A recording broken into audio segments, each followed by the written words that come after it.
5 fakta Bupati Langkat dan kakak kandung jadi tersangka kasus korupsi. Bupati Langkat terbit rencana perangin angin resmi ditetapkan sebagai tersangka oleh KPK. Terbit rencana diduga menerima suap dari proyek infrastruktur di wilayah Langkat. Informasi mengenai penetapan tersangka Bupati Langkat ini disampaikan oleh Wakil Ketua KPK Nurul Gufron dalam jumpa pers, Kamis 20 Januari 2022. Bupati Langkat ditetapkan sebagai tersangka setelah terjaring dalam OTT. Berikut ini rangkuman beberapa fakta terkait kasus yang menjerat Bupati Langkat. 1. Total tersangka 6 orang.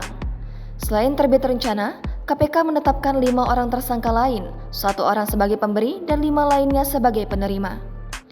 Sebagai pemberi adalah Muara Perangin Angin selaku swasta, dan diduga penerima pertama, terbit rencana Perangin Angin selaku Bupati Langkat. 2. Iskandar PA selaku Kepala Desa Balai Kasih. 3. Marco Surya Abdi selaku swasta atau kontraktor. 4. Suhanda Citra selaku swasta atau kontraktor. 5. Isfi Syafitra selaku swasta atau kontraktor. 2. KPK sita uang 786 juta rupiah. Wakil Ketua KPK Nurul Gufron menjelaskan awalnya mendapat informasi soal adanya dugaan penerimaan sejumlah uang oleh penyelenggara negara atau yang mewakilinya. Diduga telah ada komunikasi dan kesepakatan sebelumnya yang akan diberikan oleh Muara Perangin Angin selaku swasta. Muara Perangin Angin kemudian menemui Marco Surya Abdi, Suhanda Citra, dan Isfi Syafitra selaku swasta di kedai kopi tersebut. Uang tunai tersebut langsung diserahkan. Selanjutnya, tim KPK bergerak ke kediaman pribadi Bupati Langkat untuk menangkapnya dan Iskandar PA selaku Kepala Desa Balai Kasih. Namun, saat tim KPK tiba di lokasi, keduanya sudah tidak berada di lokasi. 3. Terbit rencana atur fee proyek pengerjaan infrastruktur. KPK mengungkap terbit rencana mengatur fee dari paket pengerjaan proyek.